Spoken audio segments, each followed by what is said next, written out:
the OrthoPAC, hosted by Sam Dyer. Welcome to the OrthoPAC, where we discuss up-to-date orthopedic topics for the busy clinician. I invite you to sit back and relax as I attempt to fill in the gaps between education, current events, and real-world practice. Welcome back, listeners. Today we have Kevin Whorton. Kevin's the president of Whorton Research and has done the PAOS annual practice and salary survey for the last few years now. I wanted to have him back on today to discuss the results of 2022. Kevin, thank you for being here. Well, thank you very much for having me as well. First off, what are some highlights from this year's survey? Things like how many respondents, different regions, average salary, topics of interest. Sure. This year, we had 1,322 survey participants. It's about the same as what we've had in previous years. And of course, on one level, I would say that's not bad at all for an organization with about 2,300 members. But of course, we also administer this every year with former members, PAs who have never held membership as well. And, response rates amongst members are always kind of in the low 30%. But this year, we had a 12.5% response rate amongst all of those non-members, the 4,700 that we could actually reach out to. And so in this survey, there's just about an equal number of non-members and members participating in the survey. I think the most important things that folks typically look for from a compensation survey, key data points, of course, include average pay. And in this survey, that was a mean of $128,600 roughly, and a median of $125,000. Total compensation is something that we also measure. In addition to your salary, we compile or collect data on bonuses if received, amount paid on call, those sort of things, and then come up with a total comp figure. And that this year was 144,300, or a median of 138,000. I think those are some of the key numbers. For bonuses, we found that 61% of the people taking the survey reported that they got one. That was a mean of about 16,600, or a median bonus of 10,000. And then I think the other thing that most people look for from this survey is the average increase in salary. That was a mean, increase year to year of 3.9%, or a median of 2.5%. And for folks who haven't had to deal with their statistics for a while, of course, the median is more like the 50th percentile. If you sort all the responses and take a midpoint, that 50th percentile is the median. The mean is more often what we think of as an average, where we take all the responses to a question divided by the total people who answered it, then give a figure. And of course, sometimes that mean is a little bit distorted. So I always try to draw that distinction too, also to help explain, why people are seeing these figures. But if we also look at just a couple of other things, the report oftentimes doesn't do much to really just compare year to year. And so I'm taking the liberty of doing that here. Compared to the previous year, the full-time base salary was $4,400 higher. The total comp was almost $5,000 higher, and bonuses were about $1,850 higher. The median changes were actually a little bit higher when it came to the salary. And of course, the round numbers sound a little bit better. So the median change was $5,000 year to year in total salary, only $3,000 in total compensation, and then $1,000 more in bonuses. But we're definitely seeing an increase. And unlike some of my studies, the amount that people say is increasing is pretty consistent with what their actual percentage, increase seems to be. So I think those are some of the key things that are jumping out at me. Maybe the last one to mention is that we also do a wage equivalent. That's helpful for people who are working part time. And that showed that the mean this year was almost $67 an hour, and a median of $63 an hour, just taking, whatever they made and then dividing through by the hours that they worked. Good news. Always like that our members and PAs in general are making more money. Is it still the case if you want to make the highest salary, if that's your main goal, the Southwest and the West Coast is more lucrative than the East Coast? And if so, any ideas about why that might be?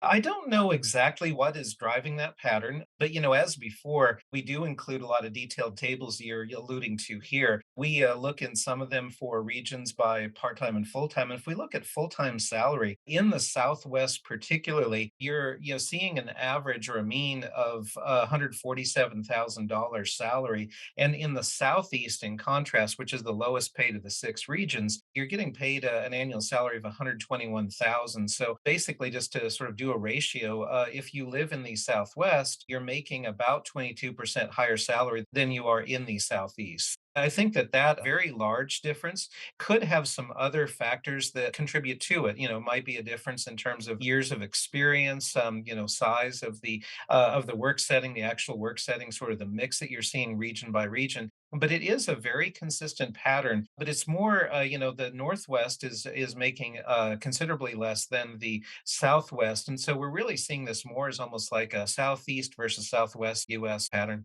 You just talked some about trends. Are there any worrisome trends? Are there any things that we see? I know one thing I asked you to do was to separate out the salaries based on gender, and there's a discrepancy there, but that's kind of across, I think, most workplaces and Mhm. most areas. But are there any worrisome trends? Anything that we need to look at? Sometimes what I find worrisome is not so much sort of a year to year trend. And it takes me whatever number of years I've done this study for you all now, maybe 4 or 5 years, to start to form some sort of impressions that are kind of floating around my head while I'm working on the report. And several of the things that did strike me. One is when I read through a lot of the open ended questions. Now, of course, we report all the data that we can get, but then there's also a lot of folks who will report a 0% increase. And if I look back at their particular answer the year before, they reported a 0% increase back then, too. It does seem like there is a fair number of people who are subject to raises that are discretionary. It's a function of who they directly work for, whether a physician or an entire practice.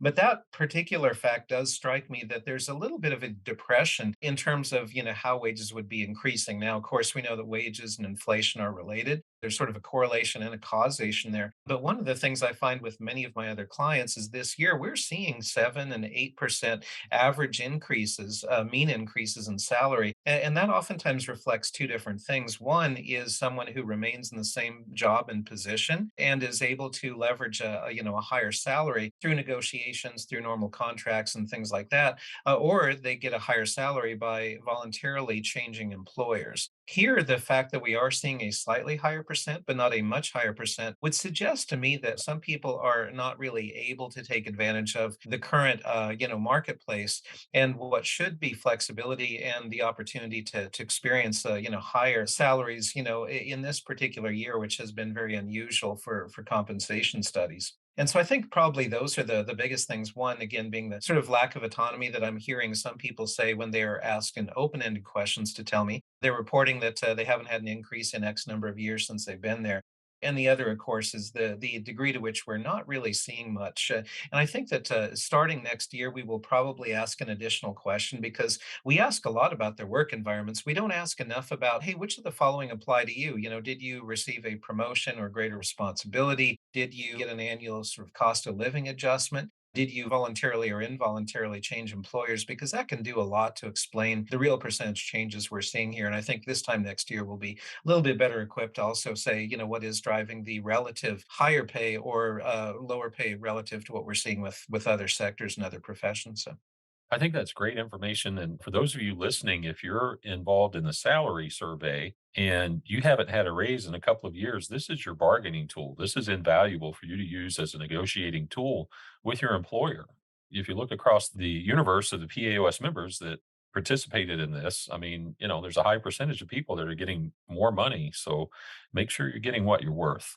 Kevin, thank you so much for being with us today. I think this is your fourth year of doing these, fourth or fifth. I'm not sure, but it's a very good product. I highly recommend that all of our members take a look at this. If for no other reason, you kind of see where you are with your colleagues, kind of know what your financial situation is and, how many hours of call do you take? What kind of work do you do? And it's a good way to know where you stand with those, not only nationally, but in your state. So, Kevin, I really appreciate you being with us today. All right. Thank you, Sam. Take care. Thank you for listening to the OrthoPAC podcast. Listeners, our fourth annual Ortho in the West conference will be Arthritis to Arthroplasty, February the 17th through the 19th in Phoenix, Arizona. The details are on PAOS.org website. Registration is open.